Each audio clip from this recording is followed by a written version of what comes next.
कधी विचार केलाय का, एक माणूस जो एकेकाळी टूथब्रश विकत होता तो आज बॉलिवूडचा सगळ्यात श्रीमंत निर्माता झालाय? हो, आपण बोलतोय रॉनी स्क्रूवाला यांच्याबद्दल. 3 वेळा दिवाळखोर झालेले रॉनी आज शाहरुख खानलाही संपत्तीत मागे टाकतात. एकेकाळी छोट्या ब्रश फॅक्टरीत काम करणारा हा माणूस आज 13,000 कोटींच्या साम्राज्याचा मालक आहे.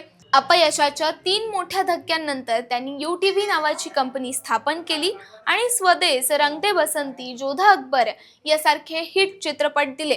पण कहाणी इथं संपत नाही. त्यांनी UTV कंपनी तब्बल 12,420 कोटींना डिझनीला विकली आणि पुन्हा नवं स्वप्न उभारलं RSVP मूव्हीजच्या रूपानं. आज रॉनी तरुणांना सांगतात, अपयश हा सगळ्यात मोठा शिक्षक आहे. कधी कर्मचाऱ्यांचा पगार द्यायलाही पैसे नसलेले रॉनी आज बॉलिवूडच्या सर्वात श्रीमंत व्यक्तींपैकी एक आहेत.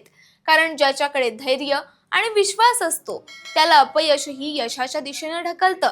शाहरुख खान, करण जोहर, अमिताभ बच्चन, ऋतिक रोशन, जुही चावला यांच्या यादीत त्यांचेही नाव समाविष्ट झाले. हिमतीच्या जोरावर रॉनी यांनी आपलं साम्राज्य उभं केलं असून आत्मविश्वासाच्या जोरावर त्यांनी इथपर्यंत मजल मारली आहे. त्यामुळे लक्षात ठेवा, इच्छाशक्ती आणि करून दाखवण्याची हिंमत असेल तर आपणही यशस्वी होऊ शकतो. अशाच महत्त्वपूर्ण अपडेट्ससाठी पाहत रहा, सबस्क्राईब करा त्याचं काय महाराष्ट्र.